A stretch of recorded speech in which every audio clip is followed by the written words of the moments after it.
Nenek buyut jelas tidur dengan kakek buyutnya setiap malam. Tetapi setiap kali Anda bangun, Anda akan muncul di gua ular di gunung belakang. Dan ada juga sarang telur ular berwarna-warni di perut. Pada awalnya, nenek buyut saya akan sangat ketakutan sehingga dia melarikan diri. Tapi ketika dia belajar, ini adalah kakek buyut dan dua peri ular di gunung belakang. Setelah melakukan transaksi, nenek Zeng setuju tanpa ragu-ragu. Ternyata kakek buyut saya sedang berburu di pegunungan dalam perjalanan, menyelamatkan dua peri ular yang terluka. Peri ular berterima kasih kepada kakek buyutnya karena telah menyelamatkan hidupnya. Segera membuat kesepakatan dengan kakek buyutnya. Peri ular, dia bisa membantu kakek buyut dan nenek buyutnya melahirkan 3 putra dan menjaga keluarganya tetap sejahtera dan kaya selama 100 tahun. Dan nenek buyut perlu menetaskan sarang telur ular untuknya. Setelah Dai Shicheng menjadi ular, dia membangun kuil ular untuk kedua ular itu. Itu disembah oleh keturunan keluarganya selama 100 tahun. Kakek buyut yang kesepian, saya khawatir tidak memiliki anak di bawah lutut saya, dan sekarang Anda masih dapat menemukan hal yang begitu baik. Jadi saya menyetujui kesepakatan itu tanpa memikirkannya. Segera kakek buyut pergi dari keluarga yang putus asa, menjadi orang terkaya di desa. Pada masa itu,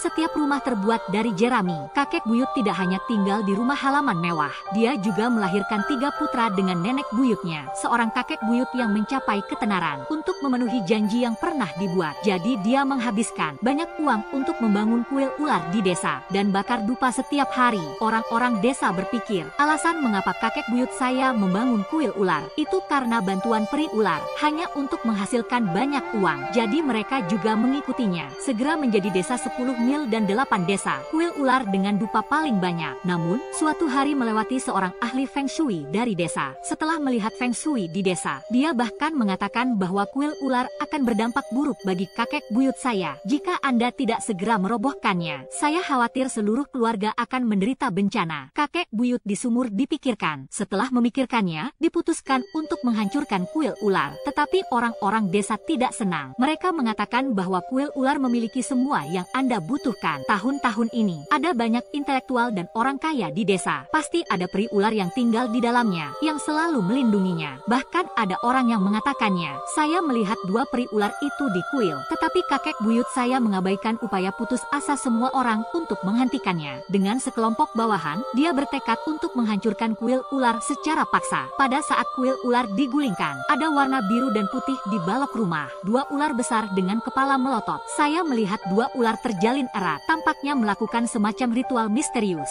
Penduduk desa yang hadir semua mengatakan bahwa upacara ini adalah pernikahan naga hijau. Kedua ular abadi akan berubah menjadi naga dan naik ke surga. Dia segera berlutut di tanah dan berdoa kepada ular itu. Tidak berpikir kakek buyut tidak hanya membiarkan bawahannya membunuh kepala desa yang memimpin dalam halangan, dan dia memukuli ular itu sampai mati di depan seluruh desa. Kemudian dia membawa orang-orangnya dan anak-anaknya untuk menguliti dan makan daging. Hanya saja kakek saya tidak disukai oleh kakek buyut saya. Karena itu, daging ular tidak dimakan. Mereka juga menghancurkan sarang telur ular yang telah mereka gali. Bahkan ular yang baru lahir dipotong, mengubur di tanah. Daging menodai kotoran menjadi merah. Tunggu sampai selesai. Tepat ketika kakek buyut saya berpikir dia bisa duduk dan bersantai. Tanpa diduga, malam itu badai dan hujan. Rumah leluhur runtuh setelah hujan badai. Kakek buyut saya dikubur hidup-hidup di dalamnya. Saat dia digali, tubuhnya penuh dengan ular, sampai ular bubar. Hanya untuk mengetahui bahwa kakek buyut saya telah digigit tanpa bisa dikenali. Orang-orang di desa mengatakan bahwa ini adalah balas dendam peri ular. Karena itu, keluarga saya mulai diasingkan oleh seluruh desa. Tidak butuh waktu lama bagi anak buah kakek buyut saya untuk bubar. Beberapa saudara laki-laki kakek saya yang lain juga ingin pergi, tetapi mereka segera menerima pesan itu. Mereka yang pergi mati dengan cara yang aneh dan kejam. Sebaliknya, tidak ada orang yang ditinggalkan meninggal. Beberapa saudara laki-laki kakek saya yang lain ketakutan lagi, tidak berani pergi. Jadi dia tinggal di desa untuk menikah dan punya anak. Tapi keturunan yang mereka lahirkan, tapi semuanya diikuti oleh segala macam kekerasan. Tidak ada yang selamat, kecuali kakek saya. Kakek mengira dia belum makan daging ular, tidak akan ada retribusi. Itu sebabnya ibuku hamil denganku. Kakek memberi orang tuaku sekotak barang dan menyuruh mereka menunggu sampai aku lahir. Pastikan untuk membawaku keluar dari desa. Tetapi pada malam saya lahir, ada kilat dan guntur, badai. Ibuku tidak bisa melahirkan karena sulit melahirkan. Kakek sedang terburu-buru, bawa pengadilan penghormatan keruntuhan kuil ular dan sujud. Segera saya lahir, tapi kakek meninggal di kuil ular. Ketika dia ditemukan, semuanya ular. Kematiannya persis sama dengan kakek buyut saya. saya. Keesokan harinya setelah orang tua saya menguburkan kakek saya, kemudian ikuti saran kakek, bersiaplah untuk membawaku keluar desa. Namun pada saat ini, rumah saya dikelilingi oleh ular, padat dan di mana-mana. Tiba-tiba, orang tua saya sangat ketakutan sehingga mereka memeluk saya dan berlutut di halaman, terus bersujud pada ular. Saya mohon mereka untuk mengampuni saya. Dia juga mengatakan itu selama dia melepaskanku. Keluarga saya bersedia membangun kembali kuil ular untuk peri ular, tapi saya tidak menyangka suara itu akan jatuh. Ular-ular itu mundur dengan cepat, tidak butuh waktu lama. Keluarga saya menghabiskan semua tabungan mereka untuk membangun kembali kuil ular. Selain itu, kuil ular berganti nama menjadi kuil peri ular. Setelah selesainya kuil abadi ular, orang tua saya membawa saya ke bait suci untuk mengucapkan selamat tinggal. Setelah peri ular, sebuah keluarga beranggotakan 3 orang datang ke kota untuk menjalankan sebuah restoran. Hampir tidak bisa memenuhi kebutuhan. Sejak itu, tidak ada ular di rumah saya. Itu bisa dimulai dari hari itu. Saya sering memimpikan ular hijau. Pada awalnya, ular hijau itu tidak lebih besar dari ibu jari. Tapi saat saya tumbuh dewasa, ular hijau juga tumbuh bersamanya. Mimpi ini telah bersama saya selama 18 tahun. Pada malam ulang tahunku yang ke-18, ular hijau dalam mimpi itu tiba-tiba menjadi besar. Segera setelah itu, tanduk tumbuh di kepalanya. Pada akhirnya, ternyata menjadi satu. Penampilan seorang pria yang wajahnya tidak bisa dia lihat dengan jelas.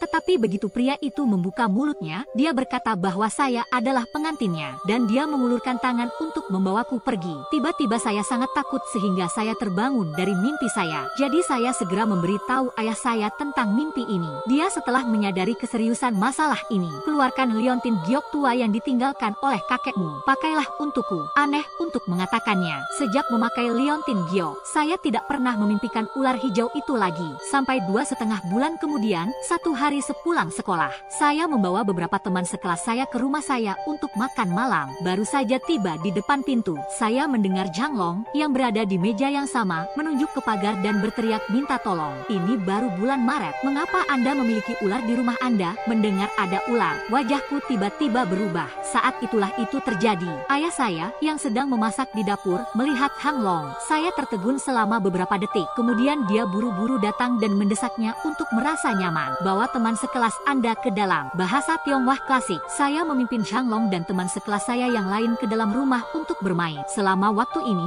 saya mencuri mengintip ayah saya. Saya melihatnya melipat tangannya dan membungkuk kepada ular itu. Saya tidak tahu apa yang keluar dari mulut saya. Segera setelah itu, ayah saya memegang tongkat. Ketukan berirama di sebelah pagar. Ular kecil itu dengan cepat turun dari atas dan pergi. Itu membuatku tercengang. Jadi saya buru-buru mengganggu ayah saya dan bertanya bagaimana dia melakukannya. Ayah saya mengatakan itu adalah obat nyamuk ular dari buku catatan kakek saya. Anda dapat berkomunikasi dengan ular tanpa hambatan. Bahkan liontin giok tua yang saya bawa diturunkan oleh kakek saya. Di malam hari, aku berbaring di tempat tidur dan terus memikirkan apa yang dikatakan ayahku. Bolak-balik, tapi aku tidak bisa tidur. Saya melepas liontin giok dan meletakkannya di tangan saya di bawah komando hantu. Di tengah malam, tiba-tiba saya merasa seperti ada orang lain di sekitar saya. Dia kedinginan. Tanpa sadar aku membungkus selimut itu dengan erat. Apakah dia muncul kembali dalam mimpiku lagi? Tepat ketika aku melangkah maju untuk melihatnya lebih baik, tiba-tiba didorong olehnya. Saya bangun dengan bunyi gedebuk. Melihat ruangan gelap, saya sangat takut. Apakah saya baru saja memimpikan ular hijau itu? Tapi kenapa dia tidak membiarkanku melihatnya dengan jelas? Saya mengambil liontin giok di tangan saya dan memainkannya dengan hati-hati. Bukankah ini hanya liontin giok yang sangat biasa? Tetapi ayah saya mengatakan bahwa liontin giok ini dapat melindungi saya. Apakah karena liontin giok ini ada padaku, dia tidak bisa muncul dalam mimpiku? Kalau dipikir-pikir itu, aku meletakkan liontin giok di sebelah bantalku. Tapi kali ini saya baru saja tertidur, dan dia membawaku ke dalam pelukannya. Dia berkata dengan suara gemetar, tolong jangan bawa liontin giok lagi. Begitu kata-kata itu jatuh, dia terpesona oleh semburan cahaya keemasan yang tiba-tiba. Ternyata lukanya tidak ringan. Saya berteriak, duduk dengan keras. Saat mengulurkan tangan untuk menyeka keringat, saya menemukan bahwa liontin giok di tangan saya sangat panas. Dia berbicara kepada saya, tapi kenapa kamu memohon padaku untuk tidak membawa liontin giok itu bersamamu? Mungkinkah liontin giok itu benar-benar seperti yang dikatakan ayahku, mampu melindungiku? Saya sangat takut sehingga saya tidak merasa mengantuk. Jadi dia dengan santai menyingkirkan liontin giok itu bangun dan turun untuk minum air. Tapi saya selalu merasa seperti sedang mengikuti seseorang. Melihat ke belakang, tidak ada apa-apa. Ketika saya melewati pintu kamar orang tua saya mendengar mereka mengobrol. Didorong oleh rasa ingin tahu, saya menyembunyikan dan mencuri suara. Suamiku, katamu, apakah kita akan memberitahu Ansin tentang apa yang dia tulis?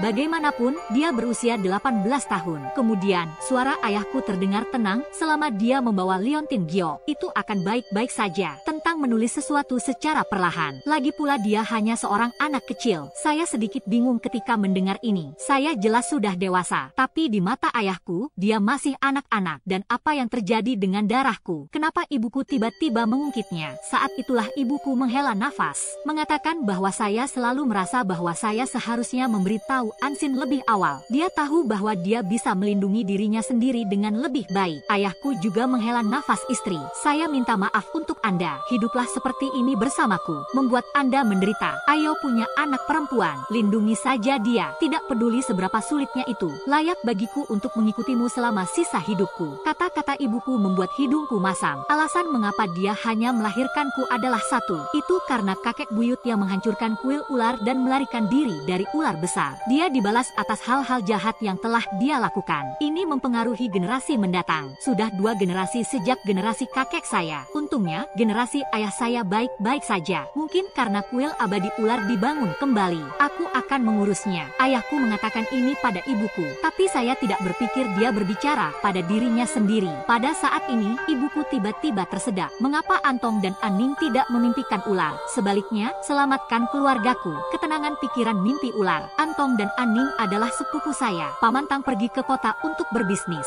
Hidup berjalan dengan cara yang makmur. Dikatakan bahwa Master Feng Shui yang menginstruksikan kakek buyutnya, keturunan memiliki hubungan. Ada kemuliaan dan kekayaan hari ini. Itu sebabnya kakek saya tidak makan daging ular, tetapi juga meninggal secara tragis. Mengapa rumah saya dikelilingi oleh ular ketika saya meninggalkan desa? Saya tidak pernah menemukan jawabannya. Setiap kali saya bertanya kepada orang tua saya, mereka berdua tertutup. Aku memanggil ibu dan ayah. Ibuku mendengar itu, buru-buru menundukkan kepalanya dan menyeka air matanya. Lalu dia menatapku dengan senyum di wajahnya, meminta ketenangan pikiran. Mengapa kamu bangun pagi-pagi sekali hari ini? Aku akan membuatkanmu sarapan. Mengatakan bahwa ayah dan ibuku buru-buru berlari ke dapur. Saat itulah ayah saya menarik saya ke samping dan duduk, mengatakan ketenangan pikiran. Anda mendengar percakapan kami, bukan? Liontin giok yang kuberikan padamu harus dibawa bersamamu. Jangan sampai hilang. Kakekmu mengatakan itu. Hutang akan lunas suatu hari nanti. Tunggu untuk melunasinya. Kita akan bisa menjalani hidup kita dengan baik. Saya mengangguk. Aku sedang berpikir untuk memberitahu ayahku tentang hal aneh tadi malam. Saya dapat melihat penghiburan dan dorongannya. Saya tidak tahan. Tepat ketika saya ingin bertanya tentang sesuatu, ayahku tiba-tiba menyuruhku untuk lega. Kemudian, saya membawa teman sekelas saya untuk makan malam. Jangan lupa bawa teman sekelas laki-laki. Mengapa? Aku bertanya pada ayahku dengan wajah bingung. Tapi ayahku tertutup. Tidak peduli berapa banyak saya bertanya, itu tidak akan membantu. Sebenarnya, saya hanya ingin mendapatkan bisnis untuk keluarga saya. Tapi aku melihat mata khawatir ayahku. Lagi pula aku bilang ya, bisa tentang menulis sesuatu. Ibu dan ayah menghindari topik itu, tidak memberi saya kesempatan untuk bertanya. Dalam perjalanan pulang dari sekolah keesokan harinya, sepupu saya, Aning, tiba-tiba menghentikan saya di persimpangan. Tanpa diduga, begitu dia muncul, dia memegang jarum suntik. Dia bilang dia ingin memberiku tabung darah.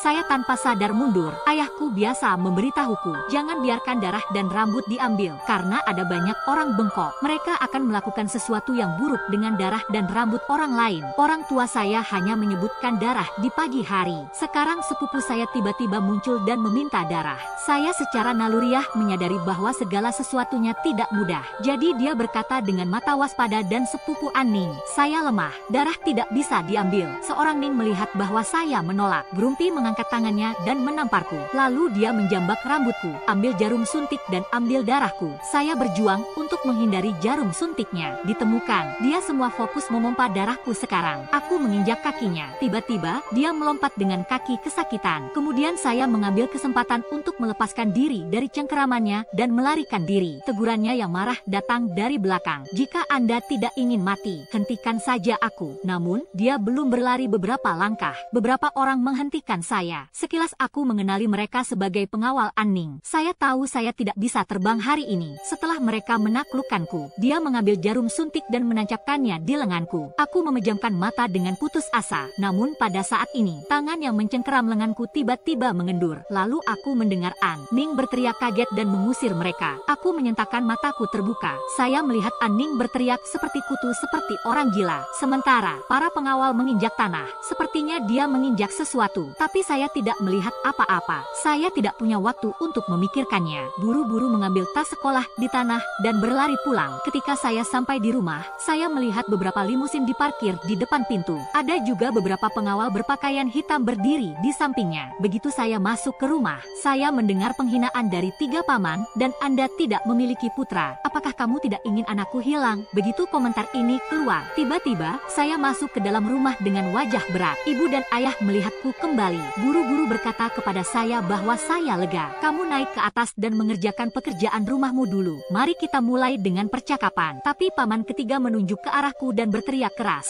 Ansin telah dewasa. Terserah dia untuk memutuskan. Wenyan, wajah ayahku tenggelam dan saudara ketiga pucat. Saya bertanggung jawab atas rumah ini. Anda sendiri memiliki seorang putri. Aku ingin menyelamatkan putramu Anyang. Anda dapat mengirim ketenangan pergi. Anyang adalah putra satu-satunya sepupu saya, yaitu Tanah Damai. Aku menarik ibuku ke samping. Bisik ibu, apa yang sedang terjadi? Saya bertemu Anning ketika saya baru saja kembali. Dia ingin mengambil darahku, tapi itu tidak berhasil. Begitu kata-kata itu jatuh, ibuku mengambil sapu dengan cara yang emosional. Ini akan menampar ketiga paman itu. Keluarkan aku. Anda tidak diterima di sini. 1.000.000 paman berbicara. Kemudian dia memberi isyarat kepada pengawal di samping untuk membuka kotak di tangannya, penuh dengan uang sungguhan. Melihat ibuku mengangkat sapunya dan langsung pergi ke Santang. Santangbo yang diusir, dimarahi. Anda tikus. Jangan malu. Tunggu aku. Aku akan membuatmu tidak mungkin makan dan berjalan-jalan. Saat itulah ayahku keluar. Untuk sesaat saya merasa seperti dia 10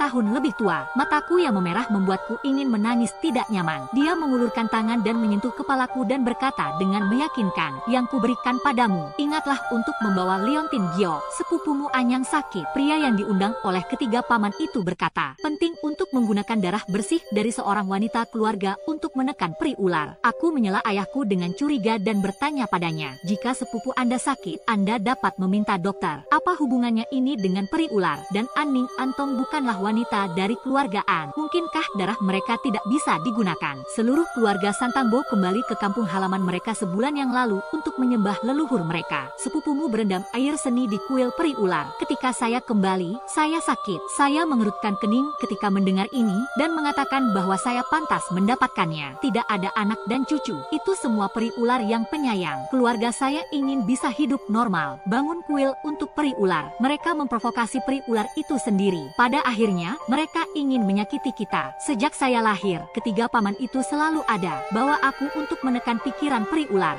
Saya tidak berharap bertahun-tahun berlalu. Dia belum menyerah. Sekarang sepupu saya telah melakukan kesalahan dengannya. Paman Santang enggan menyerahkan putrinya sendiri. Mereka datang untuk menyerang ide saya lagi. Kedamaian itu tidak bersih. Ayahku berkata dengan wajah memerah. Ibuku menatap ayahku dengan takjub. Lagi pula, bukankah masih ada Antong? Tak satu pun dari mereka yang bersih. Ayahku menghela nafas. Antong adalah mutiara dari telapak tangan kakak laki-laki tertua. Bagaimana dia bisa rela mengirimnya ke kuil abadi ular? Bukankah ketenangan pikiran adalah mutiara telapak tangan kita? Ibuku memelototi ayahku. Jangan lupa, hal-hal yang mereka lakukan itu tidak ada hubungannya dengan kita. Tidak ingin membiarkan ketenangan pikiran saya melunasi hutang saya. Yakinlah, Anda naik ke atas untuk mengerjakan pekerjaan rumah Anda terlebih dahulu. Mendekati waktu tidur, ada teriakan dan omelan lain dari bawah. Aku mengangkat tirai. Saya melihat beberapa mobil diparkir di depan pintu. Saya melihat Bibi Santang menangis di depan pintu rumah saya. Segera, orang tua saya bertengkar dengan mereka tidak lama setelah mereka turun. Saya buru-buru mengganti pakaian saya dan ingin turun dan melihat-lihat. Tiba-tiba, ada angin gelap bertiup dari jendela, seolah-olah tubuhku membeku dalam sesuatu. Detik berikutnya saya merasakannya. Sepasang tangan dingin melingkari pinggangku. Saya langsung berteriak minta tolong. Saya menemukan bahwa tenggorokan saya sepertinya tersumbat. Tidak ada suara yang bisa dibuat. Liontin giok di lehernya tiba-tiba menjadi panas.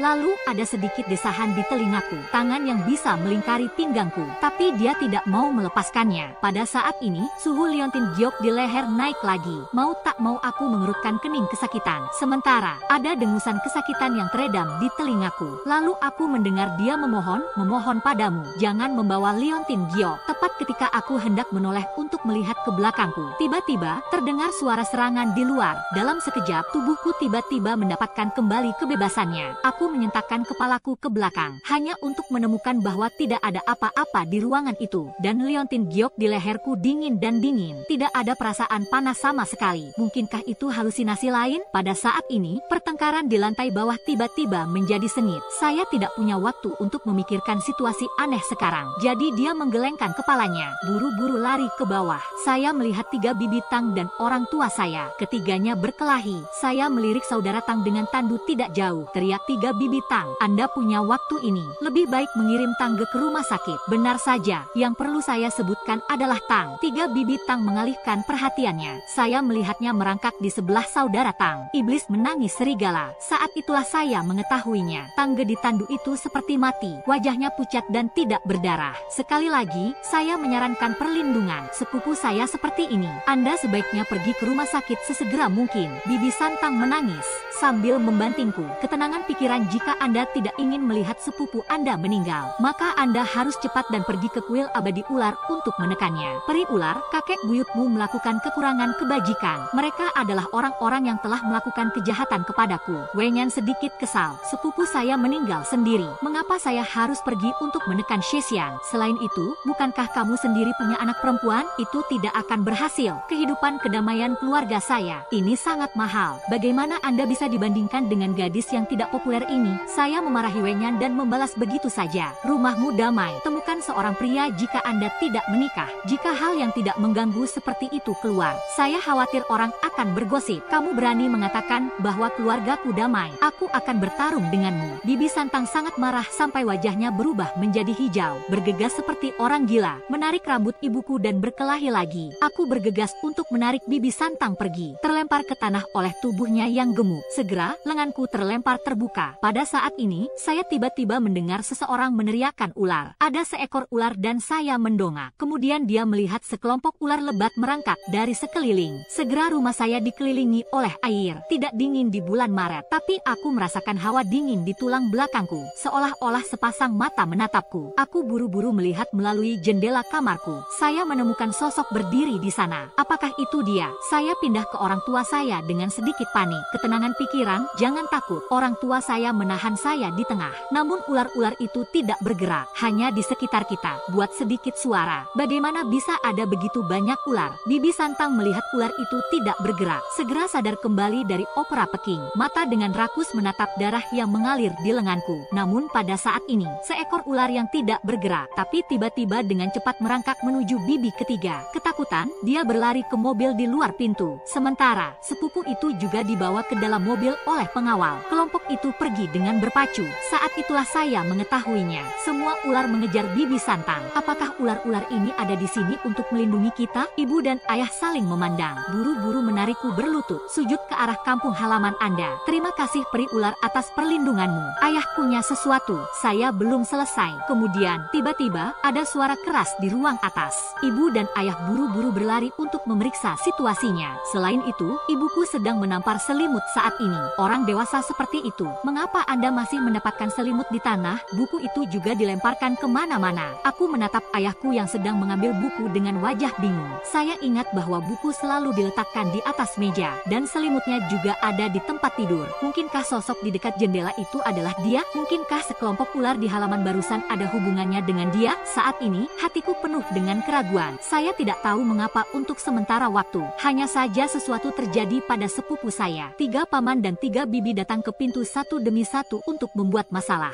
Saya khawatir keluarga saya tidak akan memiliki kehidupan yang damai untuk dijalani jalani di masa depan. Dini hari berikutnya, ayah saya menerima pesan dari kepala kampung halamannya. Dikatakan bahwa Bibi Sando digigit ular dan pergi ke rumah sakit. Dalam keadaan marah, paman ketiga membawa orang ke kampung halamannya, mengatakan bahwa dia akan menghancurkan kuil abadi ular. Keluarga saya menghabiskan semua tabungan mereka untuk membangun kuil peri ular. Saya tidak bisa mengatakan apa-apa dan membiarkan ketiga paman menghancurkannya. Bagaimanapun, kakek buyut saya menghancurkan kuil ular saat itu. Dibalas oleh peri ular. Jika ketiga paman memindahkan kuil peri ular lagi, apakah itu akan membalas dendam pada keluarga saya untuk menjaga kuil abadi ular? Keluarga kami yang terdiri dari 3 orang bergegas kembali ke pedesaan. Pada saat ini, kepala desa membawa penduduk desa bersamanya. Hentikan 3 paman di depan kuil abadi ular. Sepupu ketiga, apa yang kamu lakukan? Apakah Anda lupa apa yang terjadi saat itu? Ayah saya berdiri di depan kuil dan memperhatikan Santangbo dan anak buahnya. Jangan menakut-nakuti saya dengan apa yang terjadi saat itu.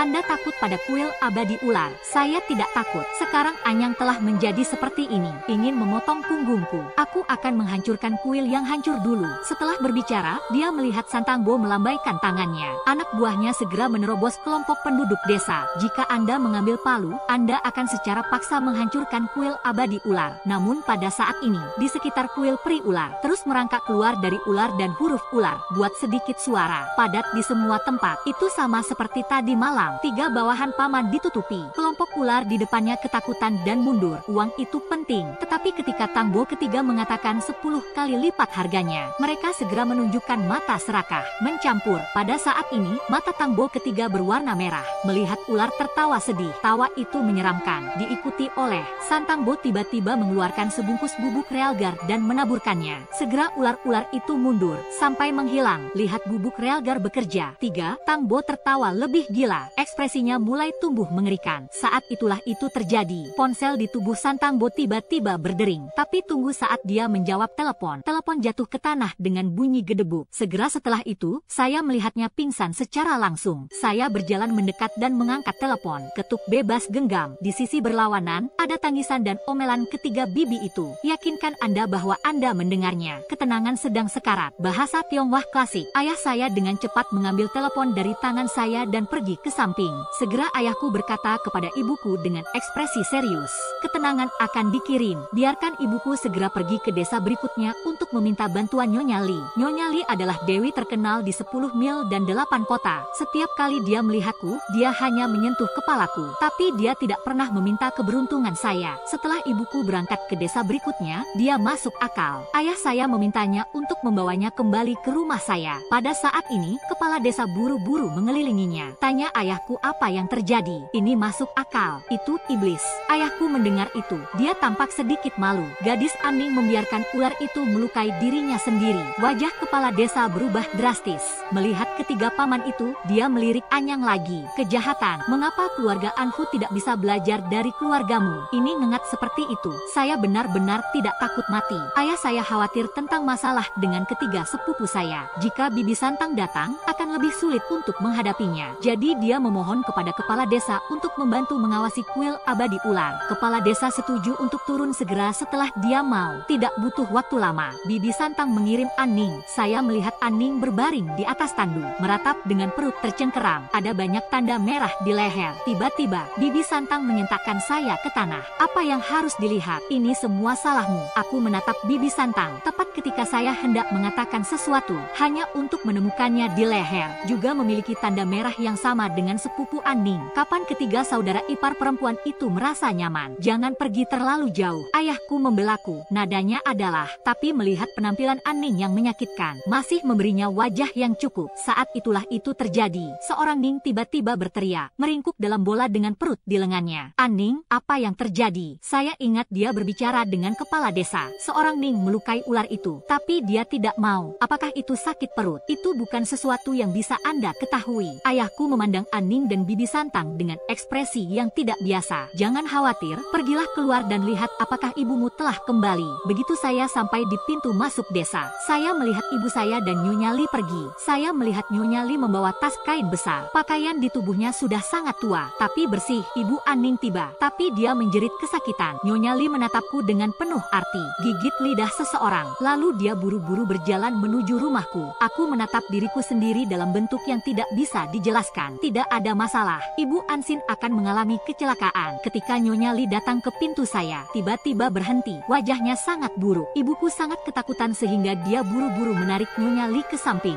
Diisi 100 buah. Berbisik memohon bantuan. Nyonya Li menyimpan uang itu. Kemudian saya mengeluarkan tas merah dan memberikannya kepada ibu saya. Bawalah bersamamu. Tetap aman. MAW Nyan buru-buru menyerahkan sabuk merah kepadaku. Dengarkan ikat pinggang Nyonya Li. Jangan sampai hilang. Saya menggemakan pita suara pada diri saya sendiri. Begitu Nyonya Li memasuki pintu, dia menggumamkan pintu jahat di mulutnya. Sementara, dia mengambil segenggam dari tas kain. Risi whip go whip hamburan. Ketika Nyonya Li berjalan ke sisi Aning, Bibi Santang buru-buru menutupi hidungnya dengan ekspresi jijik. Kamu gila, bau sampai mati, menjauhlah dariku. Ibuku Wenyan buru-buru menarik ketiga bibi itu ke samping. Kakak ipar Santang, jangan bicara omong kosong. Nyonya Li adalah dewi desa berikutnya. Dia punya cara untuk menyelamatkan perdamaian. Meskipun saya baru saja keluar dari perkelahian tadi malam, tapi ibuku ingin membantunya dulu, terlepas dari kecurigaannya sebelumnya. Tanpa diduga, Bibi Santang tidak hanya tidak menghargainya, sebaliknya, dia terus menjijikkan tubuh kotor Nyonya Li. Bau saat ini, Nyonya Li mengambil beras dari kantong kain dan menghancurkannya di tubuh Aning. Ada kata-kata di mulut. Aku hanya tidak bisa mendengar apa yang dia katakan. Ini ajaib. Dalam waktu kurang dari beberapa menit, seorang Ning tidak berteriak tentang rasa sakitnya. Pada saat ini, Nyonya Li mengeluarkan labu lain. Tuang abunya dari dalam. Tempatkan dalam mangkuk dengan air. Memberi isyarat agar ibuku memberi Aning minum. Saya tidak menyangka itu. Bibi Santang bergegas mendekat dan menuangkan air ke dalam mangkuk. Air kotor seperti itu. Bagaimana saya bisa memberi keluarga saya kedamaian untuk minum? Ibuku sedang terburu-buru. Lihatlah mangkuk pecah di tanah. Kemarahan tidak meluap. Santang, kakak ipar, kamu gila. Apakah Anda ingin rumah Anda damai? Bibi Santang mendengar ini.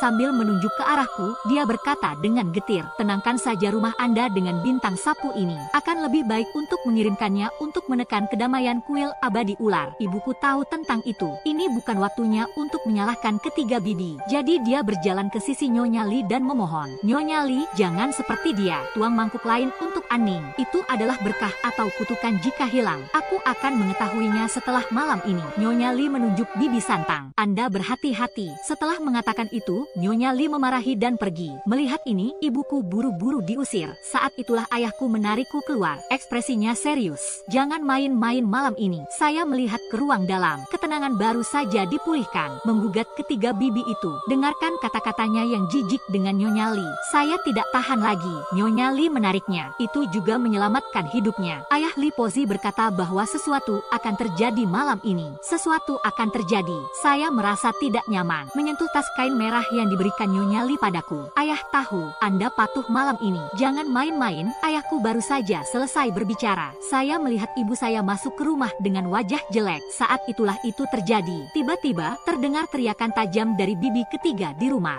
Saya melihatnya. Adegan di depanku membuatku takut. Saya melihat Aning terbaring di halaman. Tubuhnya padat dengan ular, kematian dan kakek buyut. Dan kakek saya persis sama. Dan Bibi Santang langsung pingsan ke tanah. Tapi anehnya, dia tidak memiliki ular padanya. Melihat ayahku mengambil risiko menyeret Bibi Santang. Tampilan awal, kurasa aku pingsan ketakutan. Mari kita lihat Anda dengan tenang. Saya akan mencari Nyonya Li dan kembali. Ibuku mengucapkan sepatah kata pun dan berlari keluar. Ketika dia sampai di pintu masuk desa, langit bergemuruh dengan ledakan keras. Langit gelap dan suram. Jelas bahwa itu akan menjadi ritme hujan. Saat itulah itu terjadi. Bibi Liu di sebelah pulang dengan cangkul. Dia dengan cemas berteriak Dongmei setelah melihat ibuku. Cepat kembali, akan turun hujan deras.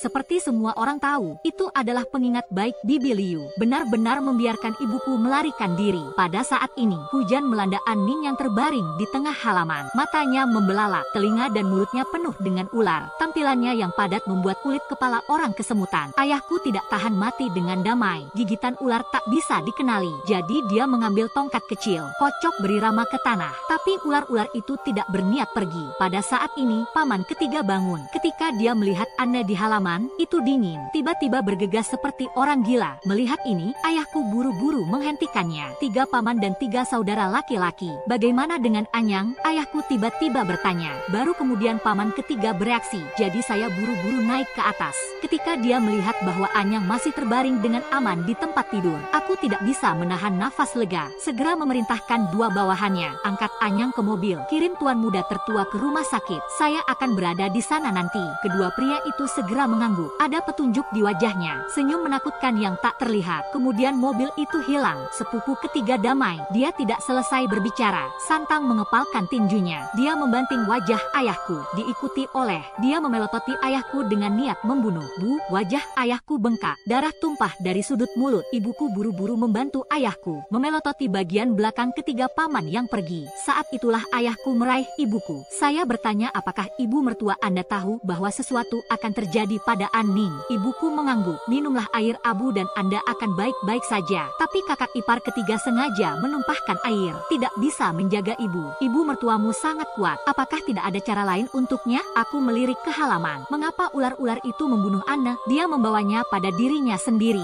Ayahku memarahi dengan marah. Mengetahui tentang peri ular, dia masih pergi untuk memprovokasi. Kata-kata ayahku membuatku semakin bingung. Apakah ini benar-benar balas dendam peri ular? Saya ingat ular hijau dalam mimpi saya yang cukup bagus. Dan itu tidak terlihat seperti manusia. Bahkan hangat seperti batu giok. Jangan tanya. Aninglah yang memprovokasi dirinya sendiri. Bawakan tas merah yang diberikan ibu mertuamu padamu. Jangan sampai hilang. Ibuku melihatku mengeluarkan tas merah di pelukanku. Baru saat itulah dia menghela nafas lega. Berita tentang ketenangan segera menyebar ke seluruh desa. Tidak ada yang berani mendekati rumah saya. Kepala desa membawakan 10 kati beras ketan untuk orang tua saya. Saya tidak tahu apa yang dikatakan. Orang tua saya memindahkan jerami kemana-mana. Membakar banyak abu tanaman. Kemudian taburkan di sekitar halaman maupun di dalam rumah. Sama seperti ibuku saat menyebarkan rumput dan abu kayu di mana-mana. Tiba-tiba, liontin giok di lehernya menjadi panas. Awalnya saya tidak peduli, tapi itu tidak butuh waktu lama. Liontin giok itu panas. Tidak mau. Jadi saya buru-buru mengeluarkan liontin giok dan menyentuhnya. Suhu segera turun lagi. Saat itulah itu terjadi. Bibi Santang juga terbangun dari keterkejutannya. Dan dia melihat bahwa Aning masih terbaring di tanah. Dia menangis sedih. Menangis dan menangis.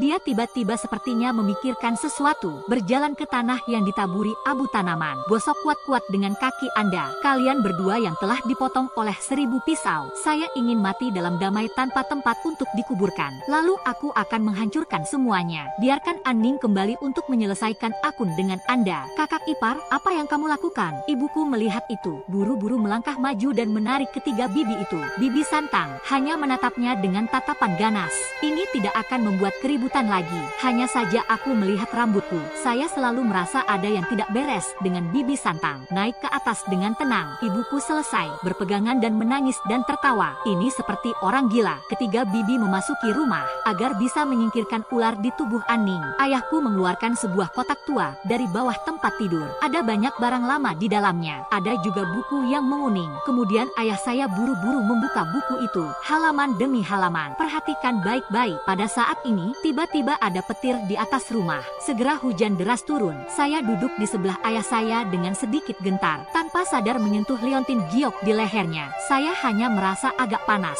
Saat itulah itu terjadi. Bibi Santang tiba-tiba bergegas. Satu genggam merobek liontin giok dari leherku. Kemudian dia tertawa dan melemparkannya ke tubuh Aning. Aku buru-buru mengejarnya. Melihat liontin giok, dia langsung ditelan oleh ular di tubuh Aning. Segerombolan ular yang lebat membuat kakiku gemetar. Ibuku melirik Bibi Santang, mendesah. Lalu dia menyeretku ke dalam rumah. Jangan keluar dan membicarakannya besok. Saat ini, ayah saya membaca buku itu. Dia menggelengkan kepalanya dengan lelah. Tidak mungkin. Sepertinya Anda hanya bisa menunggu ular itu pergi sendiri untuk saat ini. Yang ada dalam pikiranku hanyalah sepotong batu giok yang telah terendam oleh ular itu. Tepat ketika aku menoleh untuk melihat ketenangan di halaman. Hanya untuk menemukan bahwa tubuhnya tiba-tiba menghilang. Bahkan liontin giok saya hilang. hilang. Ayah An, ketenangan hilang. Pemandangan aneh di depan saya membuat saya sulit untuk berbicara. Apa yang terjadi? Ayahku menggosok matanya dengan kuat. Berjalanlah ke posisi di mana Anda berbaring dengan damai. Tidak ada jejak sama sekali. Bagaimana bisa begitu jahat? Setelah mengatakan itu, ayahku buru-buru berlari keluar pintu. Melihat ini, ibuku memanggil Yasuo kembali. Kemudian dia mengikuti. Saya melihat bahwa mereka semua telah pergi. Saya sangat takut sehingga saya buru-buru ingin pergi dengan saya. Namun pada saat ini, tiba-tiba lenganku dicengkeram. Saya melihat ke belakang. Saya melihat seorang pria jangkung dan lurus berdiri di belakangku. Jubah Cian Pithon. Ini persis seperti yang saya lihat dalam mimpi saya. Tiba-tiba, hatiku hampir melompat keluar. Saya menelan ludah. Pria yang tampan dan luar biasa. Dia adalah seorang pria dan hantu. Pria itu diselimuti rasa dingin. Ketenangan pikiran, jangan takut. Aku tidak akan menyakitimu. Kaki Wenyan semakin gemetar. Persetan dengan itu, dia bahkan mengatakan kepada saya untuk tidak takut. Aku berteriak ketika aku kembali sadar. Kehabisan. Tetapi ketika saya baru saja berlari keluar halaman, dan dia melihat sesosok tiba-tiba muncul dari udara tipis di malam hari. Lalu dia berjalan ke arahku. Aku memusatkan pandanganku padanya. Itu hampir tidak membuatku takut. Bukankah dia sudah mati? Mengapa hidup kembali? Sosoknya yang anggun semakin dekat dan dekat. Saya melihatnya dengan jelas. Ini ketenangan. Ketenangan pikiran ibuku. Ketenangan mata. Kecuali tanda merah di tubuhnya hilang. Semua berpakaian persis seperti sebelum dia meninggal. Tapi saya selalu merasa ada yang tidak beres. Senyum padanya manis. Sama sekali tidak seperti cara saya melihatnya sebelumnya. Dan matanya, terutama cerah dan spiritual. Dan ada daya tarik khusus. Jangan menatap matanya. Dia bukan manusia lagi. Tiba-tiba, saya mendengar peringatannya. Begitu kata-kata itu jatuh, senyum manis Ning menghilang dalam sekejap. Dan liontin giok di leher Ning juga membuat ekspresiku berubah tiba-tiba. Bukankah itu liontin giokku? Saya belum punya waktu untuk meminta perdamaian. Bagaimana liontin giok itu bisa ada padanya ketika itu datang? Saya melihatnya melewati saya dengan ringan. Lalu dia berjalan langsung ke dalam rumah. Saat itulah itu terjadi. Pria itu muncul di depanku dari udara tipis.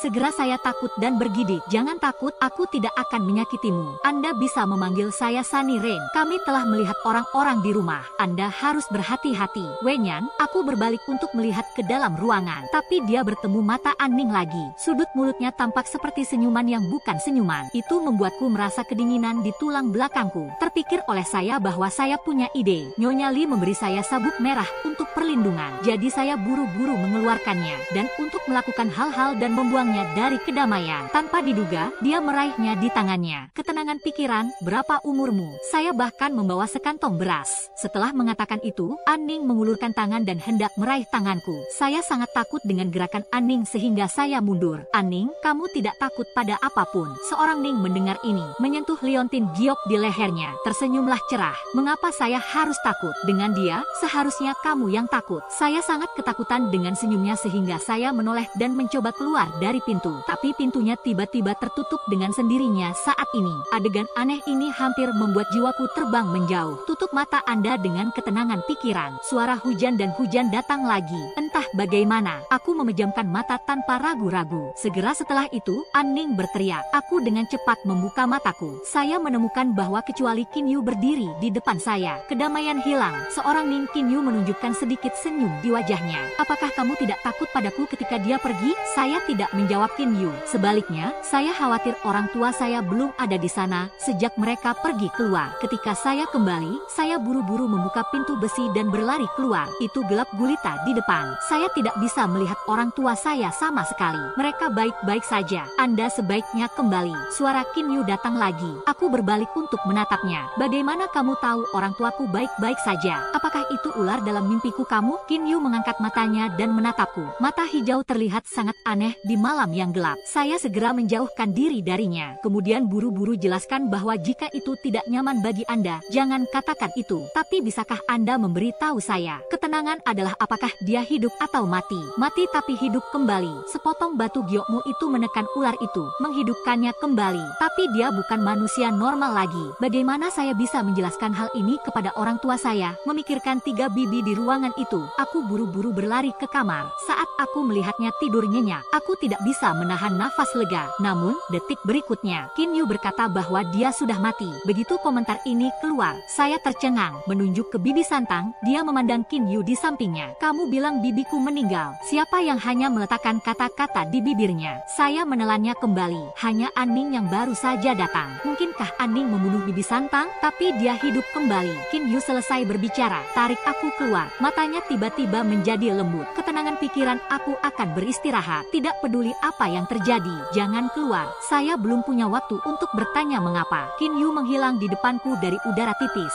Sepertinya itu tidak pernah terjadi. Orang tua Ansin tiba-tiba mendorong pintu dan masuk. Saya dikejutkan oleh teriakan mereka. Saya melihat bahwa pakaian mereka berdua basah kuyup, bibirnya pucat, tanpa darah. Memikirkan pengingat Qin Yu barusan. Waktu, saya bahkan tidak tahu apakah itu nyata atau tidak. Ibu dan ayah, kemana kamu baru saja pergi? Ayahku mengerutkan kening ketika mendengar ini, dan pergi mencari tubuh Aning. Itu aneh, itu hilang dalam sekejap mata. Saya tidak tahu bagaimana menjelaskan kepada sepupu ketiga dan ipar perempuan saya besok. Setelah banyak keraguan, saya menghidupkan hal-hal yang baru saja saya lihat Aning menjadi hidup. Saya memberitahu orang tua saya. Begitu kata-kata itu jatuh, ayahku buru-buru mengulurkan tangan ke dahiku. Lihat saya tidak demam. Tiba-tiba, wajahnya berubah drastis. Jadi saya buru-buru mendesak ibu saya untuk mengatakannya. Pergi dan ambil beras ketan dan taburkan padaku. Ketika ibuku mendengar ini, dia menggali semangkuk beras ketan dan segera melemparkannya ke arahku. Dan ada kata-kata di mulutnya. Namun, tidak ada yang terjadi pada saya setelah beras ketan jatuh pada saya. Melihat ini, ibuku menatap ayahku dengan sangat cemas.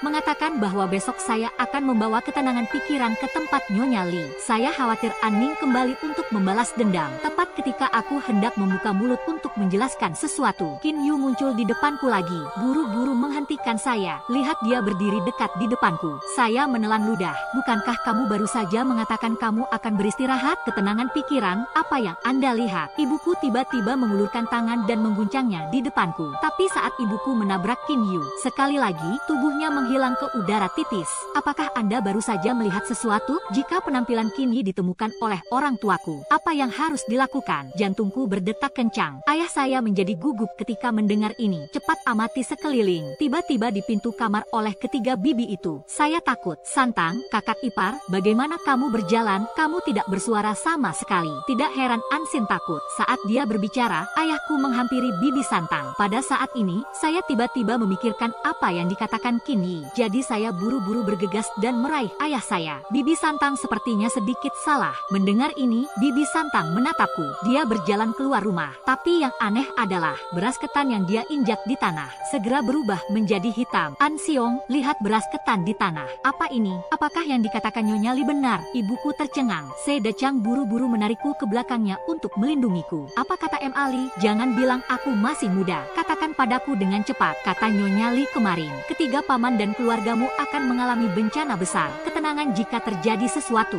Saya khawatir ketiga bibi Anda juga sangat beruntung. Aku tidak akan memberitahumu. Kita harus keluar dan melihat-lihat. Saya memikirkan nasihat kasih sayang. Jadi dia buru-buru meraihnya. Tempatkan ibu dan ayah. Bibi Santang. Sebenarnya, dia tidak menungguku selesai. Kemudian, tangisan tajam tiba-tiba datang dari rumah Bibi Liu di sebelah. Segera setelah itu, dia mendengar anjingnya menggonggong dengan liar. Ketika orang tua saya mendengar berita itu, mereka buru-buru bergegas keluar. Tepat ketika saya akan menyusul, tiba-tiba, saya mendengar tangisan ibu saya minta tolong. Segera ayah saya membawa ibu saya kembali. Cepat tutup pintunya. Katakanlah, ayahku membawa ibuku ke lantai 2. Ketika saya mendengar ini, saya buru-buru menutup pintu besi. Tapi secara tidak sengaja melihat ketiga bibi di luar. Dia berdiri ke arah dia menatapku. Lalu dia berjalan ke arahku. Saya sangat takut sehingga saya mengunci pintu. Segera Bibi Santang datang ke pintu saya. Angkat tangan Anda dan banting pintu. Lihat saya tidak memberikannya. Dia membanting kepalanya ke pintu. Ada bunyi gedebuk di pintu besi. Ketenangan pikiran, jangan takut. Anda pergi mendapatkan beras ketan sekarang. Ketika dia datang, Anda akan menaburinya dengan beras ketan. Dia takut akan hal itu. Ayahku berjalan ke arahku. Lihat keluar pintu. Buru-buru kata ayah. Apa yang sedang terjadi? Ada apa dengan ibuku? Saya meletakkan beras ketan.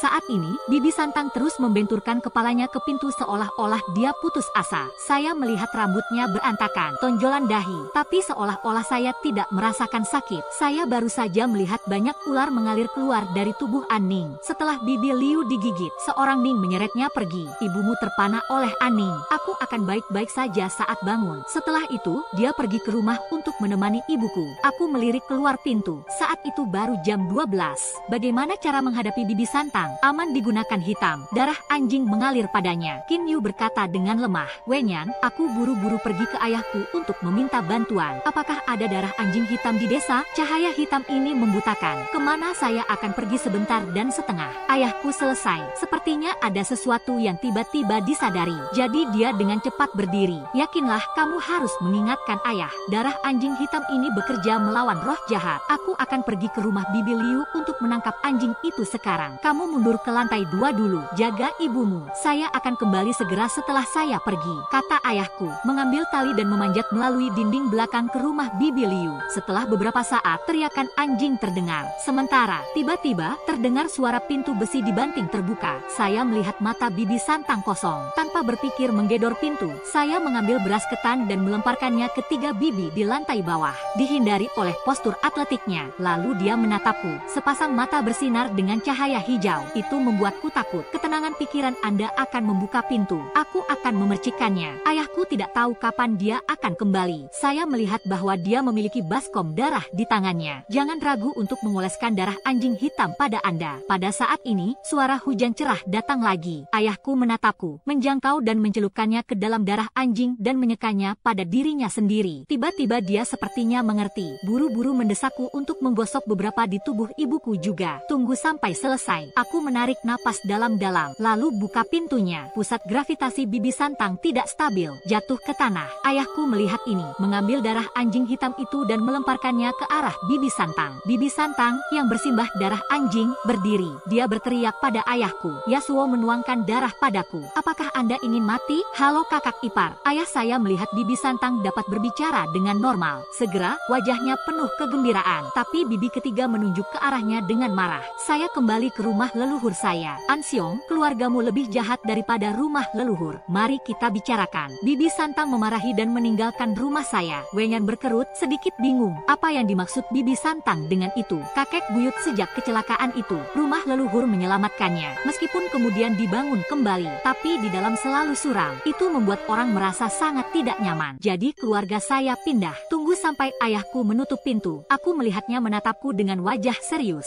Yakinlah, Anda harus menemukan cara untuk mendapatkan kembali Liontin Giok Anda. Ayah tidak memiliki Liontin Giok. Apakah ada hal lain yang tidak mungkin? Qin Yu berkata aku tidak ingin mengambil Liontin Giok. Saya merasa bahwa dia benar, tapi saya tidak mengerti. Mengapa Qin Yu mengatakan bahwa Liontin Giok bisa menekan siapapun? Apa arti penindasan ini? Dan bagaimana dengan Bibi Santang dan Aning? Orang-orang mati. Mengapa dia hidup kembali? Tidak mau. Liontin Giok itu diserahkan kepadamu oleh kakekmu untuk membuatmu tetap aman. Pergi tidur lebih awal dan bicarakan besok pagi. Ayah saya bersikeras. Setelah memberi saya penjelasan, dia meminta saya untuk kembali tidur. Dini hari berikutnya, saya terbangun oleh suara gong dan genderang yang ditabuh di desa. Aku melihat kepala desa berlari ke bawah ke rumahku dan berteriak Yasuo. Sesuatu yang besar itu salah. Mobil Anyang terbalik. Tidak ada yang selamat. Ayahku menghampiri ibuku ketika dia mendengar itu. Katakan padanya bahwa kamu dan Ansin akan pergi ke rumah Bibi Liu untuk melihat-lihat. Aku akan pergi ke Anyang dulu untuk melihat situasinya. Saya akan membicarakannya ketika saya kembali. Berhati-hatilah. Ibuku menatap ayahku dengan ekspresi khawatir di wajahnya dan kepala desa yang mereka tinggalkan. Kemudian ibuku mulai memberitahuku lagi. Anda naik ke kamar saya dan mengambil darah anjing hitam itu. Saya tidak tahu apa yang terjadi pada Bibi Liu sekarang. Saya tercengang tadi malam. Bibi Liu memperkirakan itu sudah cukup untuk tersedak. Nada suara ibuku penuh perhatian. Bu, kamu benar-benar melihat seekor ular keluar dari tubuh Aning. Saya memeriksa dengan ibu saya lagi. Itu masih bisa palsu. Itu menakutkan. Sekarang saya memikirkannya, merinding semuanya naik. Ibuku membawaku ke pintu rumah Bibi Liu di sebelah. Berteriak beberapa kali. Tidak ada seorang pun di rumah yang menanggapi. Yakinlah, aku akan mengikutimu nanti. Ibu pergi mencari Nyonya Li sendirian. Seorang Ning, gadis itu tidak tahu caranya. Ini akan terbakar lagi.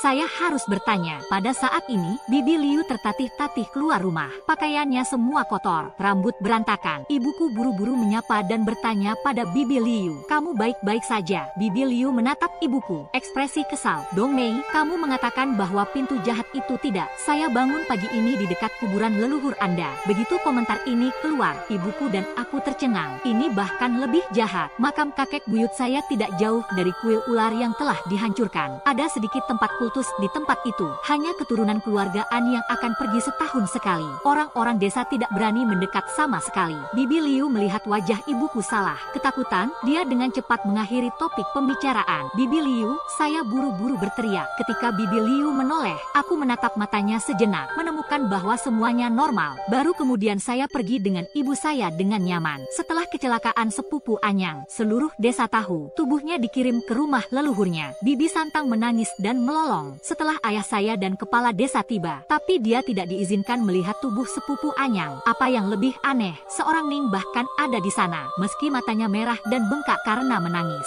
Tapi itu tidak seperti tangisan Bibi Santang. Ibu saya dan saya bergegas ke rumah leluhur kami. Tiba-tiba, angin dingin bertiup. Di luar rumah cerah. Tapi rumah leluhur ini mendung dan berangin. Saya merasa sedih melihat Bibi Santang dan Aning menangis. Sama seperti aku bertanya-tanya apakah aku harus pergi. Tiba-tiba, sosok cerah dan hujan muncul di sampingnya. Jangan berteriak bahwa wajah tampan Kinyu sangat pucat. Tapi kehadirannya membuatku merasa sangat aman. Ketenangan pikiran saya tidak bisa tinggal lama di sini. Ada masalah besar dengan yang mati. Ingatlah untuk tidak terlalu dekat dengan mereka. Pada saat ini, suara Kinyu agak terputus-putus. Sepertinya tidak bernapas. Ini akan merepotkan malam ini. Anda menemukan cara untuk menemukan yang besar. Dan darah anjing hitam. Jangan keluar di malam hari. Tunggu aku datang kepadamu. Saya memaksa untuk melihat wajah tampan Kinyu yang semakin pucat. Tetapi kemudian saya menemukan bahwa Tranquility sedang mengawasi saya. Matanya sepertinya memiliki daya tarik loli. Jangan menatap mata mereka. Lirevis menghilang di depanku dengan itu. Aku segera membuang muka untuk menemukan ibuku. Saya melihatnya pergi mencari bibi ketiga. Jadi aku buru-buru berlari dan meraih ibuku. Dibuang olehnya. Ibuku sepertinya telah berubah. Cermin berjalan menuju Bibi Santang. Tidak peduli seberapa banyak aku berteriak. Seolah-olah dia tidak mendengar. Biarkan aku mengambil karungnya. Aku bergegas dari dalam. Dia menuangkan darah anjing hitam kental ke tangannya. Lalu dia meraih pergelangan tangan ibuku. Ibuku tiba-tiba tersadar dengan sensasi. Ketenangan pikiran bahwa bibimu memiliki masalah dengan matanya. Aku hanya menatap matanya. Dikendalikan oleh pikiran. Jangan menatap mata mereka. Kataku sambil menyeka darah anjing hitam dari tanganku. Ada darah di pakaiannya. Namun, itu tidak cantik. Tapi itu membuatku merasa aman. Pada saat ini, kepala desa dan ayah saya juga bergegas.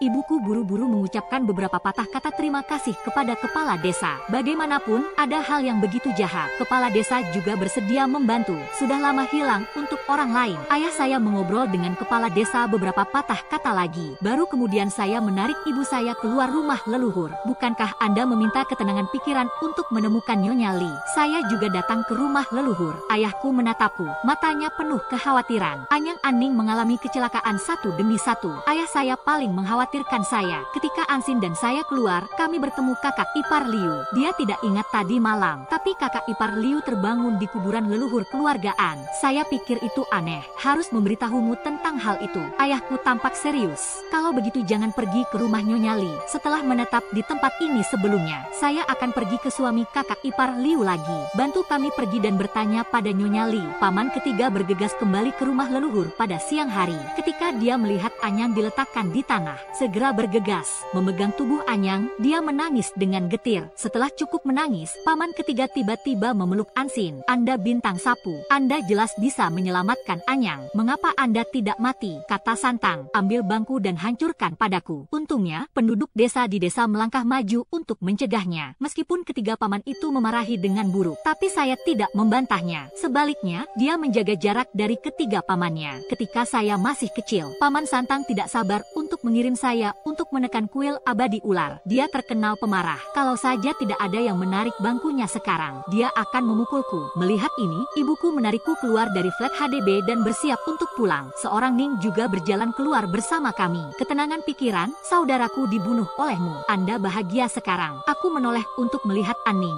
di mana ekspresi sedih barusan. Matanya yang aneh menatapku. Aku dengan cepat menarik lengan baju ibuku, memberi isyarat agar dia tidak melihat Aning. Aning, jangan bicara omong kosong. Kembalikan liontin giokku. Mengatakan, aku mengulurkan tangan dan meraih liontin giok di leher Aning. Melihat ini, wajah Aning tiba-tiba berubah drastis.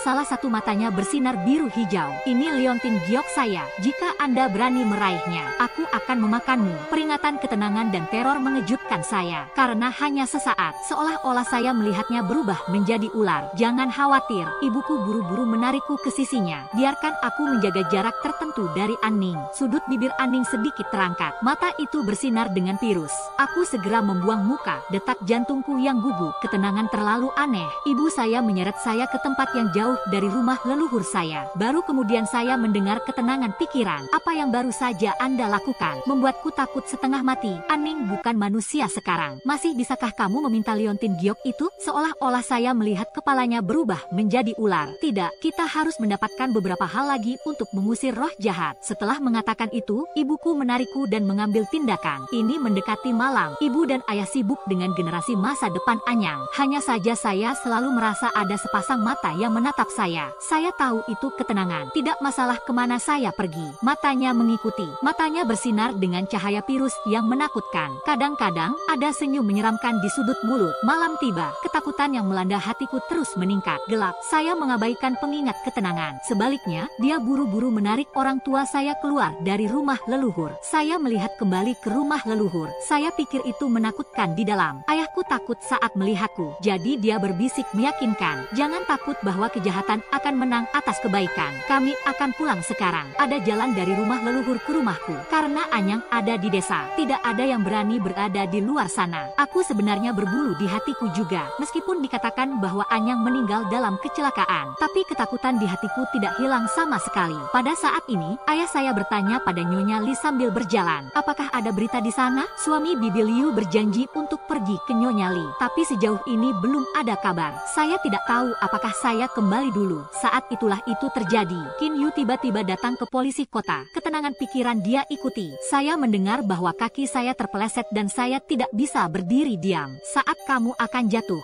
saya merasakan sepasang tangan dingin memegang Ansin. Cepat kembali. Mereka hampir sampai. Qin Yu mendesak. Saya sadar. Buru-buru mendesak orang tuanya. Ayo cepat kembali. Ayahku tidak menatapku dengan benar. Seolah-olah aku merasakan sesuatu. Jadi kami bertiga mempercepat langkah kami. Sudah hampir waktunya untuk sampai ke ambang pintu. Aku melirik ke belakang. Ada beberapa sosok di bawah lampu jalan yang redup. Aku buru-buru berteriak pada orang tuaku. Mereka datang. Seorang Ning Santang, ibu tiga sepupu, dan Anyang. Keluarga itu berdiri di depan gerbang besi rumah saya. Kecuali ketenangan. Tiga bentuk lainnya selalu tidak responsif. Ketenangan pikiran, jangan takut. Ada ayah di sini. Yang paling sering saya dengar dalam 2 hari terakhir adalah kata-kata ayah saya. Dia mungkin mengira aku takut. Kali ini, mereka membanting pintu besi sekali dan membuka. Saya melihat Aning masuk dengan senyum aneh di wajahnya. Mata itu diwarnai hijau. Yakinlah, aku di sini untuk menjemputmu. Saya memandang Aning dan ketiga paman itu. Penampilan Bibi Santang yang lesu. Tanpa sadar mundur lagi dan lagi. Keluarga kami telah dipersatukan kembali. Tentu saja, aku akan menjemputmu. Reuni keluarga, kata Aning. Dia menunjuk ke Anyang di sampingnya. Lihatlah Anyang. Dia hidup kembali. Seberapa baik Anyang mendengar. Tiba-tiba dia mendongak tajam. Mata virus menatapku. Senyum seram muncul. Lalu dia berjalan lurus ke arahku.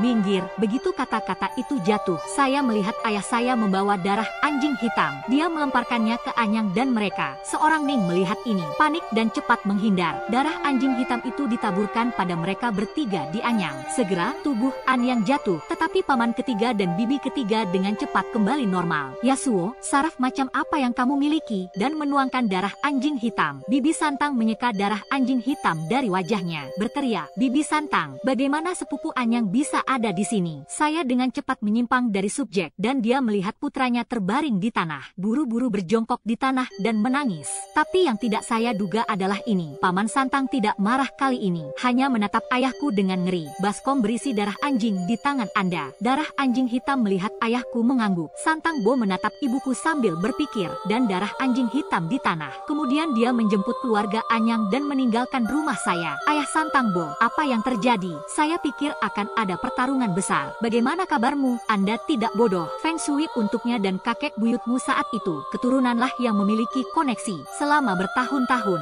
dia harus tahu sedikit jika dia bisa berkembang. Saya menuangkan darah anjing hitam. Dia seharusnya tahu dia telah berdarah di atasnya. Saat itulah itu terjadi. Suara hujan tiba-tiba terdengar. Yakinlah, dia belum pergi. Jangan menyerah. Melihat ayahku berbalik begitu saja, saya sangat ketakutan sehingga saya dengan cepat merendahkan suara suara saya dan bertanya pada King Yu, apakah Anda menatap ketenangan? Ketika saya mengetahui bahwa Tranquility berada tepat di luar tembok rumah saya, aku menatap lampu jalan yang redup di luar. Tidak jauh, saya melihat sosok merah An-Ning berkedip. King Yu, mengapa kamu membantuku? Di kepalaku, mau tak mau aku memikirkan wajahnya yang tampan. Meskipun dia adalah ular dalam mimpiku, namun kenyataannya, dia tidak berbeda dengan manusia setelah mengambil bentuk manusia. Karena kamu adalah pengantinku, seorang pria yang telah saya jaga selama 18 tahun. Begitu komentar ini keluar, saya berkeringat dingin. Ular ini sebenarnya memiliki pemikiran tentang saya. Tepat ketika saya tertegun, King Yu mengingatkan saya di telinga saya lagi, pergi dan tutup pintunya, kemudian oleskan darah anjing hitam di atasnya. Dengarkan kata-katanya. Saya buru-buru mengambil darah anjing hitam di tanah dan hendak bertindak. Tanpa diduga, An-Ning tiba-tiba melintas dan mendatangi saya. Saya sangat ketakutan sehingga saya segera mendarat di pintu besi yang terkunci, diolesi dengan darah anjing hitam. Ketenangan pikiran, ini masih ayahku. Dia juga datang dengan darah anjing hitam dan maju untuk membantu saya menerapkannya bersama. Namun, begitu dia mendongak, dia bertemu dengan mata Pirus An-Ning. Saya belum punya waktu untuk menghentikannya. Saya melihat tubuh ayah saya tiba-tiba bergetar, lalu dia berbalik dan mencengkeram leherku. Cepat gosokkan darah anjing hitam itu di dahi ayahmu. Ada rasa urgensi yang jelas dalam suaranya. Wen Yan melambaikan tanganku dengan penuh semangat dan mengulurkan tangan ke ayahku. Tapi kekuatannya terlalu besar. Saya selalu di luar jangkauan. Segera saya dicubit dan tidak bisa bernapas. Tapi ada gerakan di halaman, masih menarik perhatian ibuku. Ibuku melihat ayahku mencubit leherku. Aku buru-buru berlari dan mencoba mematahkan tangan ayahku. An Xiong melepaskan, tapi ayahku tidak punya sedikit pun. Tidak ada niat untuk melepaskannya. Sampai aku ditampar keras oleh ibuku. Ayah saya dalam keadaan sehat. Tangan di leherku sedikit mengendur. Melihat ini, aku buru-buru mencelupkan tanganku ke dalam darah anjing hitam. Pukul dahi ayahku. Kemudian dia jatuh ke tanah. Batuk hebat. Ada apa denganku? Segera ayah saya sadar. Lihatlah betapa buruknya batuk saya. Buru-buru membantuku berdiri. Aku melirik sosok merah di luar gerbang besi. Sekarang, seorang Ning berdiri di bawah lampu jalan yang redup dan mengawasi kami. Senyum menakutkan muncul di sudut mulutnya. Ayahku berkata dengan gentar, mata yang damai ini terlalu jahat. Saya hanya melihatnya sekilas dan saya dipukul. Dia hampir membunuh putrinya sendiri. Seorang Ning tidak berani masuk. Anda aman untuk saat ini. Suara King Yu datang lagi. Hanya mendengarkan suaranya terasa sedikit lemah. Sepertinya tidak berjalan dengan baik. Jadi saya bergegas kembali ke kamar saya di lantai 2. Buru-buru bertanya pada King Yu, kamu baik-baik saja? Dia mendesah pelan. Desahan itu membuatku merasa sedikit tidak nyaman. Ada keinginan untuk menghiburnya. Kemudian, suara King Yu tiba-tiba memohon lembut untuk kepastian. Bisakah kau membantuku? Untuk sesaat saya menjadi penasaran tentang dia. Tapi alasan mengatakan kepada saya untuk tidak setuju dengannya dengan enteng. Jadi saya dengan hati-hati bertanya kepadanya apa yang Anda ingin saya bantu. Jika Anda dapat membantu, saya yakin akan membantu. Setelah saya selesai berbicara, King Yu terdiam lagi. Lalu aku menoleh untuk melihat ketenangan di bawah lampu jalan. Saya tidak tahu kapan saya tidak melihatnya. Ketenangan pikiran dia pergi. Kamu bisa tidur nyenyak malam ini, King Yu berkata sambil melingkarkan lengannya di pinggangku. Kepalanya terkubur di leherku. Tiba-tiba, tubuhku turun sedikit. Nafas dingin yang akrab ini cerah dan hujan. Jangan bergerak, biarkan aku memeluk. Di mana saya berani pindah? Dia sekarang manusia, tapi dia ular yang pernah kulihat berkali-kali dalam mimpiku. Bisakah Anda datang pertama dalam hujan atau cerah? Lepaskan aku sedikit takut. Aku takut. King Yu tiba-tiba berubah menjadi ular besar dan memakanku. Begitu kata-kata itu jatuh, tangan di pinggangku tiba-tiba terlepas. Hujan cerah menghampiri saya.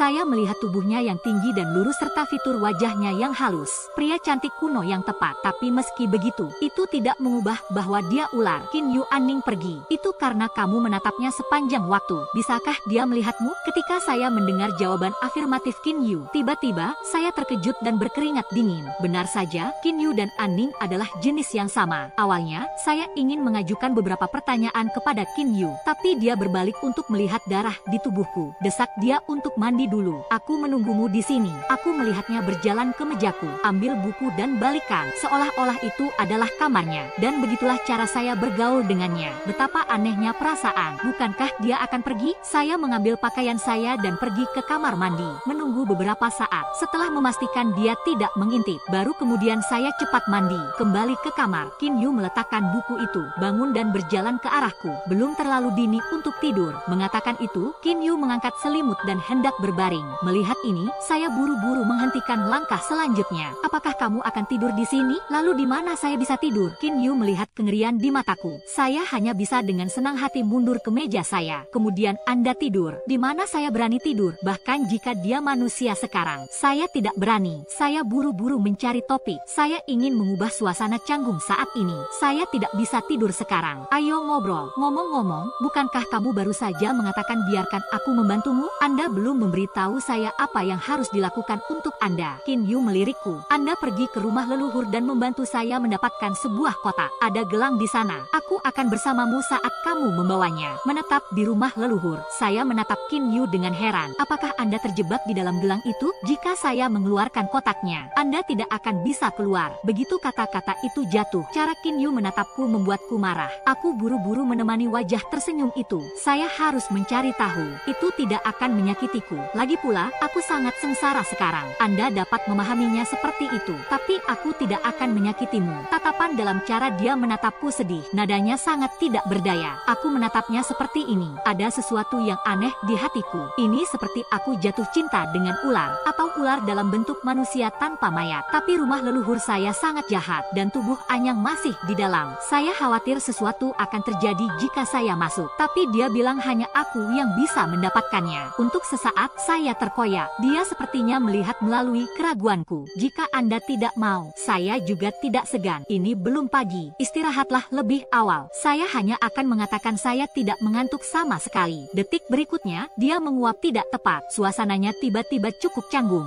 Saya mengantuk, tetapi saya tidak berani tidur. Lagi pula, dia ada di kamarku. Saat itulah itu terjadi. Qin Yu berbalik tiba-tiba. Dia melihat keluar jendela dengan wajah muram. Aku melihat ke arah yang dia lihat, bingung. Pada saat ini, sosok merah yang tak terhitung jumlahnya muncul di bawah lampu jalan. Hanya saja tidak jelas siapa mereka sebenarnya. Tiba-tiba saya sangat ketakutan sehingga saya jatuh ke belakang. Untungnya, meskipun Qin Yu meraih tanganku pada saat kritis, pada saat ini, saya memutuskan untuk membantu Qin Yu. Di suatu tempat kotak itu di rumah leluhur saya, aku akan mengambilkannya untukmu besok. Saya belum selesai. Qin Yu tiba-tiba membungkuk di bibirku dan menjadi dingin sepanjang malam. Lalu aku melihat tangannya berkedip di depan mataku. Sekarang Anda tidak dapat melihat apa yang ada di luar sana. Cepat tidur. Aku menyeka bibirku sedikit tidak puas.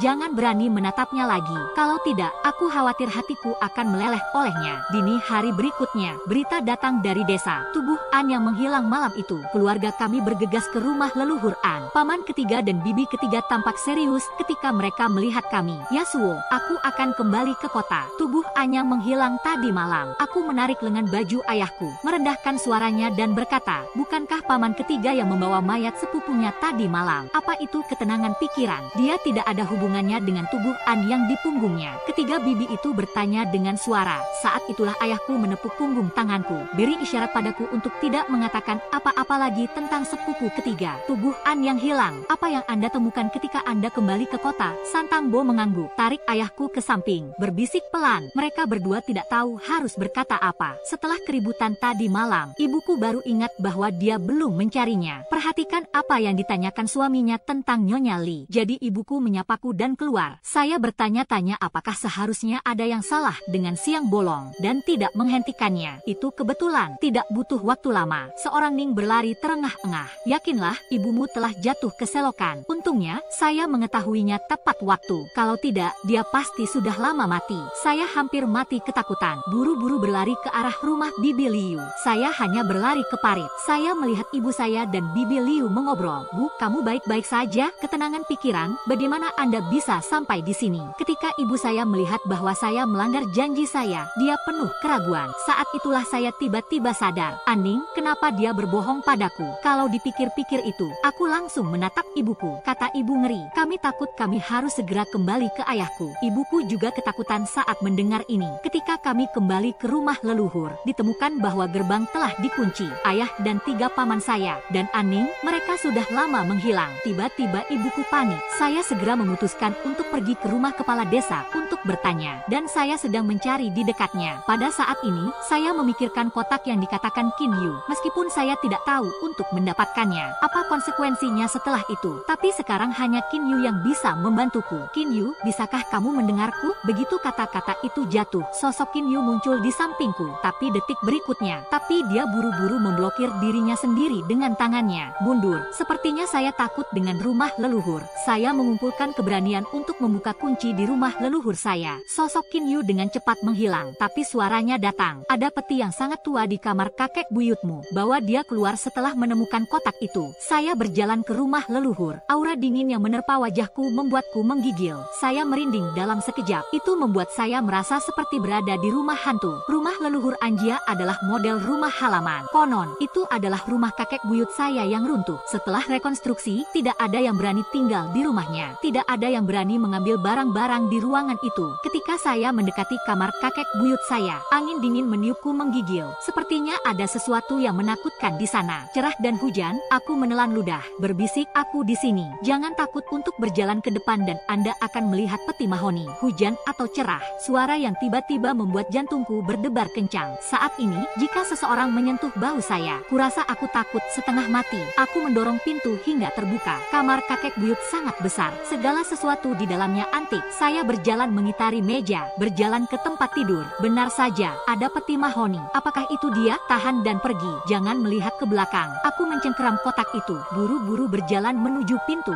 Saat itulah itu terjadi. Pintu dibanting hingga tertutup. Saya sangat takut sampai kaki saya lemas. Hampir jatuh, tapi saya tidak berani kembali. Tutup matamu. Suara hujan tiba-tiba sangat meyakinkan saya. Tapi aku hanya memejamkan mata. Terdengar suara perkelahian. Ini diikuti oleh pendaratan objek. Suara dan dengusan orang yang teredam datang dan pergi. Berjalan dengan tenang. Pada titik ini, pintu terbuka. Aku membuka mataku. Ambil kotaknya. Bergegas keluar tanpa melihat ke belakang. Qin Yu, cepat dan keluar. Qin Yu tidak membalas saya. Saya berhenti. Berteriak lagi. Dia masih tidak menjawab saya. Saya memikirkan suara pertarungan barusan. Mungkinkah Qin Yu masih ada di sana? Dia tidak dalam bahaya. Tanpa ragu, saya bergegas ke kamar kakek buyut saya lagi. Qin Yu, aku di sini untuk menyelamatkanmu. Tapi itu kosong. Semua barang. Ini persis sama seperti ketika saya pertama kali datang untuk mengambil kotak itu. Semuanya tertata rapi. Aku menatap gelang di pergelangan tanganku, penuh keraguan. Bertanya-tanya apakah aku berhalusinasi. Tinggalkan rumah leluhur dengan tenang. Suara Qin Yu samar. Setelah aku mendengar suaranya, segera gembira, dia buru-buru keluar. Ketika saya mengetahui bahwa dia diselamatkan di dalam gelang saya, hati yang menggantung bisa dianggap melepaskan. Saya pikir mungkin saya menyelamatkannya. Ikan cerah, Anda beristirahat. Aku akan menemui ibuku. Namun, saya melihat sekeliling desa beberapa kali. Tidak ada tanda-tanda dia. Sampai Paman Li, yang menjual pisau pembunuh babi di desa, menunjuk ke lokasi kuil abadi ular. Ketenangan pikiran, bagaimana kabarmu di sini? Ibumu mencarimu kemana-mana. Saya segera bergegas ke kuil abadi ular. Pada saat ini,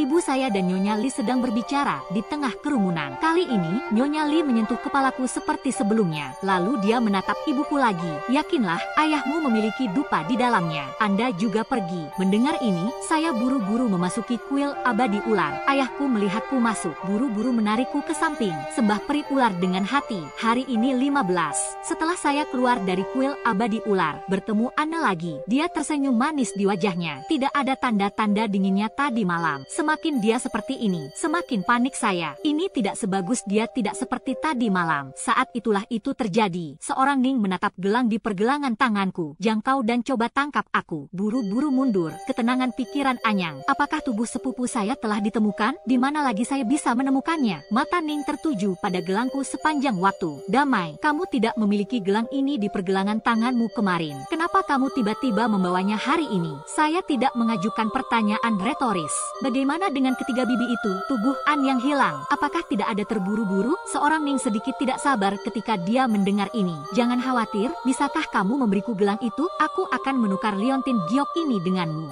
Saya tidak menjaga kedamaian. Sebaliknya, saya berlari ke ibu saya. Pada saat ini, mata Ripoko juga tertuju pada gelangku. Meskipun saya secara tidak sadar menutupinya dengan lengan baju saya, tapi ibuku melihatnya. Yakinlah, dari mana gelang ini berasal? Ibuku, dengan penuh arti melirik gelang di pergelangan tanganku. Saya secara naluriah ingin mengatakan yang sebenarnya. Tetapi jika saya mengatakan itu diambil di rumah kakek buyut saya, pasti tidak akan membiarkan akan saya membawanya bersama saya. Tetapi jika Anda tidak mengatakannya, bagaimana saya menjelaskan? Biarkan dia mengambilnya. Pada saat ini, Nyonya Li berjalan ke arah saya, mata tertuju pada gelangku lagi. Ansin, bisakah kamu menunjukkan gelangmu padaku? Aku ragu-ragu sejenak sebelum mengulurkan tanganku. Nenek Li tidak berniat melepasnya. Anda menatap gelang itu sejenak, mengatakan jangan biarkan Anning mengambilnya. Dialah yang melindungi Anda. Leontin Giok itu tidak. Ini pertama kalinya aku mendengarnya. Nyonya Li memberitahuku tentang aku. Dari kecil ke besar, dia hanya menyentuh kepalaku setiap saat. Jangan pernah mengomentari apapun tentang saya. Kali ini dia memberitahuku begitu banyak. Saya curiga dia melihat ikan di dalam gelang itu. Kalau tidak, bagaimana dia bisa mengatakan bahwa gelang ini akan melindungiku? Tapi aku tetap mengucapkan terima kasih padanya. Jangan khawatir, saya tidak akan datang kepada Anda di masa depan. Berhati-hatilah. Jika Anda menemukan sesuatu yang tidak dapat diselesaikan, pergi ke rumahku. Ada peti tersembunyi di bawah tempat tidurku. Ada sesuatu di luar sana yang bisa membantu. Dengan itu, dia berbalik dan pergi.